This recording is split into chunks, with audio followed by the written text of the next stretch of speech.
Gubernur Papua bertemu Gubernur Jatim, Papua tetap Indonesia.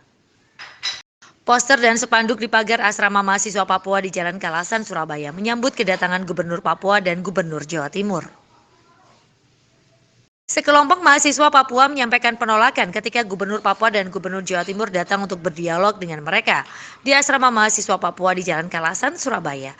Pasca insiden tanggal 16 Agustus lalu, insiden itu diwarnai dengan ucapan-ucapan bernuansa rasial yang memicu demonstrasi di beberapa daerah. Dia akan menyuruh pulang, hujatan hingga tuntutan untuk memerdekakan Papua menggema ketika rombongan Gubernur Papua Lukas NMB dan Gubernur Jawa Timur Kofifa Indar Parawansa tiba di Jalan Kalasan, Surabaya, Selasa petang 27 Agustus 2019 untuk berdialog dengan mahasiswa asal Papua. Poster-poster yang bertuliskan "Siapa saja yang datang kami tolak" serta spanduk bertuliskan "Referendum" menyambut kedatangan dua pejabat ini.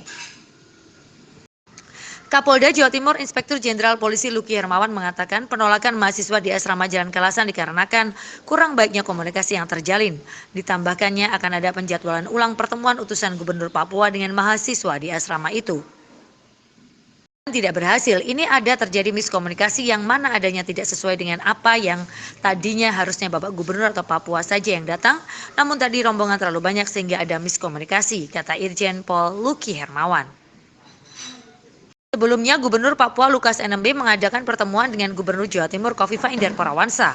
Pertemuan keduanya merupakan upaya meredam ketegangan dan demonstrasi di beberapa daerah pasca insiden tanggal 16 Agustus di asrama Jalan Kalasan, Surabaya. Gubernur Jawa Timur Kofifa Indar Parawansa sebelumnya telah meminta maaf secara langsung kepada Gubernur Papua Lukas NMB dan menegaskan peristiwa rasial yang terjadi tidak mewakili masyarakat Jawa Timur. Kofifa memastikan bahwa anak-anak Papua akan mendapatkan perlindungan dan rasa nyaman untuk belajar dan beraktivitas di Jawa Timur. Seringkali dalam setiap konflik, kepentingan-kepentingan politik itu mungkin terjadi, tapi kepentingan-kepentingan politik yang mencoba memanfaatkan persoalan seperti ini, itu kan bisa diredam ketika masing-masing pihak itu memiliki kearifan, memiliki kebijaksanaan untuk menyelesaikan masalah ini dengan cara yang dewasa, dan cara yang bijaksana dan dewasa itu adalah dengan saling menghormati. Dalam setiap kebijakan yang diambil itu juga memperhatikan rasa keadilan yang terusik dari masing-masing pihak, jelas Erlangga Pribadi. Erlangga Pribadi mengajak semua pihak untuk kembali pada kesadaran mengenai keanekaragaman yang ada di Indonesia, yang harus disikapi dengan saling menghormati dan menghargai perbedaan yang ada. Memang kesadaran bahwa Indonesia ini adalah plural, berbineka, ini menjadi sangat penting dan pelajaran yang bisa diambil dari kasus ini adalah masing-masing pihak itu bisa memperkuat semangat toleransi, pluralisme, dan menahan diri untuk bersikap lebih arif terhadap persoalan yang ada, jelas Erlangga Pribadi. Gubernur Papua mengakhiri, Papua tetap Indonesia. Terkait masalah mahasiswa di Malang dan Surabaya, mahasiswa Papua di Jatim semua kondusif, di Papua juga kondusif. Adapun adanya tulisan permintaan referendum bukan kewenangan gubernur, melainkan adalah kewenangan negara. Ya, waktu itu kan dari media itu.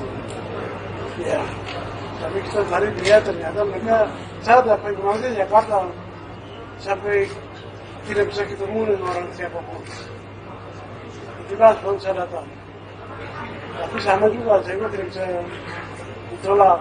Ya, nanti akan harus lalu. Tapi sebagai kepala daerah saya kecewa sikap seperti itu. Kalau kau bicara referendum itu bukan gubernur, itu urusannya dengan negara. Saya sudah lapor ke Jokowi. Jokowi berarti kepala negara. Iya, itu juga Jokowi itu kepala negara. Kalau ketemu Dugaan adanya penyusupan OPM di asrama mahasiswa Papua di Surabaya, OPM di Jatim itu tidak ada. Pria Sakti JKTV Surabaya melaporkan.